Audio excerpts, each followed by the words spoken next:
Hello students. तो next topic जो application of derivative में हम लोग करेंगे वो है मोनोटोनिसिटी।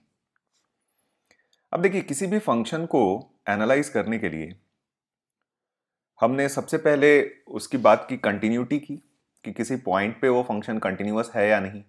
फिर हमने बात की डिफरेंशियबिलिटी की कि उस पॉइंट पे फंक्शन पे हमारा एक यूनिक टेंजेंट एग्जिस्ट करता है कि नहीं।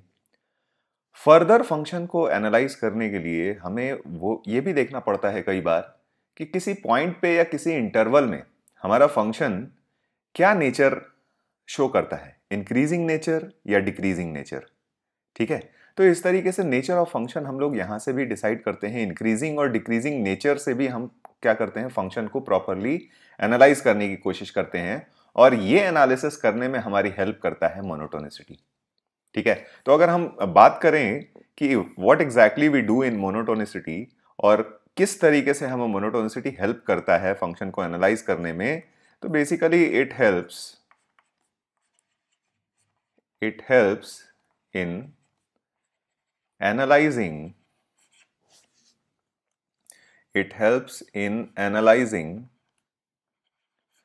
The increasing. इसको एक सिंबल हम लोग यूज करेंगे अक्सर इस तरीके से, इंक्रीजिंग और डिक्रीजिंग। डिक्रीजिंग के लिए जो हम लोग सिंबल यूज करेंगे वो इस तरीके का होगा। तो it helps in analysing the increasing और decreasing nature of a function. अब ये किसी एक पॉइंट पे हो सकता है, एट अ पॉइंट और इन एन इंटरवल। ठीक है, तो मोनोटोनिसिटी बेसिकली हमें हेल्प करता है फंक्शन को एनालाइज करने में कि फंक्शन किसी एक पर्टिकुलर पॉइंट या किसी एक पर्टिकुलर इंटरवल में इंक्रीज कर रहा है या डिक्रीज कर रहा है। अब बात आई यहां पे इंक्रीज और डिक्रीज करने की।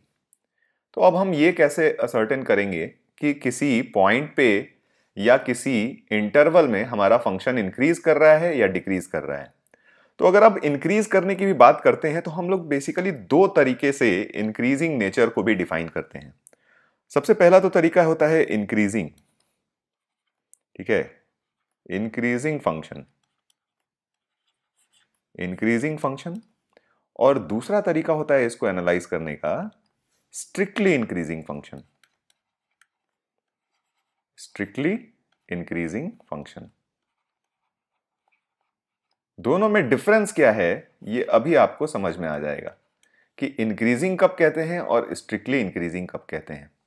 तो जैसा कि हमने बात किया कि जब भी हम लोग इस इंक्रीजिंग या डिक्रीजिंग नेचर की बात करेंगे, या तो किसी इंटरवल में बात करेंगे या फिर किसी एक पॉइंट पे बात करेंगे। तो पहले बात करते हैं एट अ पॉइंट। ठीक है, ये दोनों ही केसेस हम बात करते हैं eight a point. Let us से x is equal to A पे। ठीक है, अगर x is equal to A पे हमें देखना है कि फंक्शन हमारा इंक्रीजिंग है या स्ट्रिक्टली इंक्रीजिंग है, तो ये किस तरीके से देखेंगे। तो बहुत सिंपल सा मेथड है कि देखिए, अगर ग्राफ से पहले समझते हैं क्योंकि ग्राफ से चीज़ें हमें थोड़ी ज़्यादा अच्छी तरीके से समझ में आती हैं। अगर किसी पॉइंट की बात होती है तो लेट अस से वाई एक्सिस को for the time being ignore कर देते हैं और एक्स एक्सिस पे ही हम चीज़ें समझने की कोशिश करते हैं। जैसे मान लीजिए कोई भी हमारा इस तरीके का कोई फंक्शन है। ठीक है, और हम किसी point x is equal to A पे बात कर रहे हैं फंक्शन के इंक्रीजिंग या डिक्रीजिंग नेचर की। तो जैसे a पे अगर बात कर रहे हैं, किसी एक point x is equal to A पे बात कर रहे हैं, तो हम जानते हैं कि एग्जैक्टली a पे बात करने से पहले हमें a के नेबरहुड में बात करनी पड़ेगी। तो इसको आप समझ लीजिए कि ये जूम्ड इन सेक्शन है। ऐसा नहीं है कि ये बहुत बड़ा इंटरवल है, ये एक जूम्ड इन सेक्शन है जहां पे हम इसके a की नेबरहुड की बात कर रहे हैं, a माइनस एच और a प्लस एच में। तो अब यहां पे मान लीजिए कि हमारे पास दो पॉइंट्स हम ले लेते हैं इसी इंटरवल में। लेट अस से एक पॉइंट हम P ले लेते हैं और एक पॉइंट हम Q ले लेते हैं। ठीक है, P और Q की बात करते हैं। तो अब अगर आप देख रहे हो कि इंक्रीजिंग की बात करें हम, तो इंक्रीजिंग में साफ साफ हमें दिख रहा है कि किसी पॉइंट पे फंक्शन को इंक्रीजिंग हम तब कहेंगे जब उसके नेबरहुड में, ठीक है, लेफ्ट टू राइट अगर हम जाते हैं तो हम ग्राफ पे अगर ऊपर की तरफ चढ़ रहे हैं। ठीक है, ऊपर की तरफ चढ़ रहे हैं या फिर कांस्टेंट है, ठीक है, तो हम फंक्शन को कहेंगे इंक्रीजिंग। तो अगर इसका डेफिनेशन लिखें तो वो इस तरीके से लिख सकते हैं कि अगर मान लीजिए हमारे पास P और Q दो पॉइंट्स हैं such that FP is less than equal to FA is less than equal to FQ, ठीक है, whenever P and Q, P और Q हमारे क्या होने चाहिए, नेबरहुड ऑफ A में होना चाहिए, A माइनस एच से लेकर A प्लस एच के बीच में, और ये पॉइंट्स जो होने चाहिए ये हमारे डोमेन में होने चाहिए। हमेशा ये ध्यान में रखेंगे कि हम जब भी इंक्रीजिंग डिक्रीजिंग नेचर की बात करेंगे हम डोमेन के पॉइंट्स पे ही करेंगे, ठीक है। तो अगर ये दोनों डोमेन में हैं, ठीक है, whenever PQ belongs to A minus H to A plus H intersection of the domain and P is less than A is less than Q, तो हम कह सकते हैं कि this implies fx is increasing at x is equal to A। तो यहां पे हम कह देंगे कि फंक्शन हमारा क्या है, इंक्रीजिंग है at x is equal to A। अब बात करते हैं स्ट्रिक्टली इंक्रीजिंग की। अब स्ट्रिक्टली इंक्रीजिंग कब कहेंगे, तो डेफिनेशन में बस थोड़ा सा चेंज आएगा, और थोड़ा सा चेंज ये आएगा कि स्ट्रिक्टली की अब बात कर रहा है तो यहां इक्वालिटी का साइन खत्म हो जाएगा, ठीक है। यानी इस केस में हम बात करेंगे कि f of p is less then f of a is less then f of q, ठीक है, whenever p is less than a is less than q and p और q कहां होना चाहिए, a के नेबरहुड में होना चाहिए, यानी a माइनस एच से a plus h intersection domain में होना चाहिए, ठीक है। तो अब हम कहेंगे दिस इंप्लाइज कि fx is strictly increasing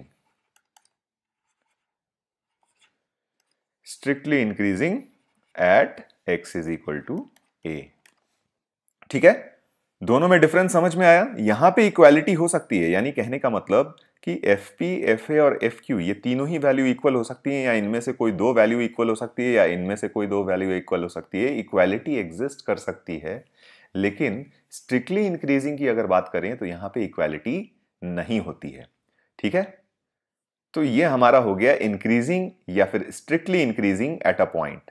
similarly हम डिक्रीजिंग और स्ट्रिक्टली डिक्रीजिंग भी डिफाइन कर सकते हैं, ठीक है, डिक्रीजिंग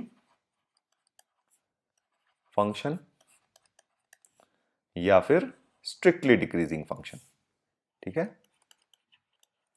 स्ट्रिक्टली डिक्रीजिंग फंक्शन,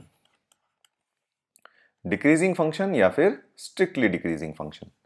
अब यहां पे जैसा कि हमने इंक्रीजिंग में डिफाइन किया था, यहां भी हम सेम तरीके से डिफाइन कर सकते हैं। सबसे पहले हम बात करेंगे at a point x is equal to a पे। तो जैसे वहां पे ग्राफ से समझा था, यहां पे भी ग्राफ से समझने की कोशिश करते हैं कि लेटस से हमारे पास एक ग्राफ है, ठीक है, डिक्रीजिंग की बात हो रही है अब। तो जब भी डिक्रीजिंग की बात होगी तो हम बोलेंगे कि अगर x is equal to a पे हम बात कर रहे हैं तो हमें देखना पड़ेगा कि x is equal to a पे हमारा जो फंक्शन है, ठीक है, x is equal to a पे जो हमारा फंक्शन है, ठीक है, वहां पे अगर हम देखें let's say x is equal to a यहां पे बात कर लेते हैं, तो अगेन नेबरहुड हमें चुनना पड़ेगा। तो यानी यहां पे हम a माइनस एच और a प्लस एच ये नेबरहुड चुन लेते हैं, और यहां पे भी दो पॉइंट्स हम सेलेक्ट कर लेंगे P एंड Q। P मान लीजिए यहां पे कहीं है और Q यहां पे कहीं है। अब आपको समझ में आ रहा होगा कि अगर x is equal to a पे डिक्रीजिंग की बात करेंगे तो इस केस में हमें x is equal to a को जब क्रॉस करेंगे तो उसके नेबरहुड में अगर लेफ्ट से राइट हम जा रहे हैं तो हमारा फंक्शन ऊपर से नीचे की तरफ आना चाहिए, या फिर कांस्टेंट हो जाना चाहिए डिक्रीजिंग के केस में, स्ट्रिक्टली डिक्रीजिंग के केस में स्ट्रिक्टली ये ऊपर से नीचे की तरफ आना चाहिए। तो अगर यहां पे हम डिफाइन करें तो अगेन यहां पे डिफाइन करेंगे कि इफ हमारे पास लेट अस से fp is greater than equal to f of a is greater than equal to f of q whenever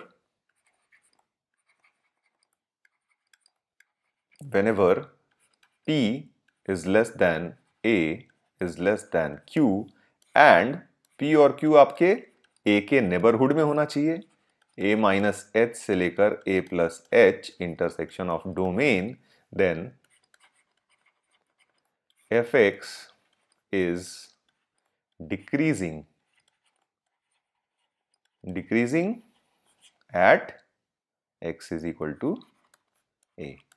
Fx क्या हो जाएगा हमारा, डिक्रीजिंग हो जाएगा at x is equal to a। और अगेन जब स्ट्रिक्टली डिक्रीजिंग की बात करेंगे तो आप समझ चुके होंगे कि यहां पे अब इक्वालिटी साइन क्या हो जाएगी, हट जाएगी। यानी इस केस में आपके पास Fp is greater than Fa is greater than Fq हो जाना चाहिए, और बाकी सारा स्टेटमेंट इसी तरीके का होगा जो यहां पे हमने स्टेटमेंट लिखा है। ठीक है, वेनेवर लिख लेते हैं, whenever P is less then A is less then Q and P और Q जो होने चाहिए आपके वो A के नेबरहुड में होने चाहिए, inside the domain of F, है ना। Then Fx is strictly decreasing. अब इस केस में हमारा क्या हो जाएगा, strictly decreasing at x is equal to a।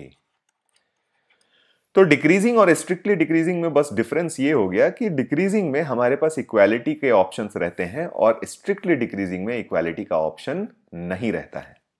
तो ये तो हमने बात करी कि किसी पॉइंट पे इंक्रीजिंग और डिक्रीजिंग नेचर,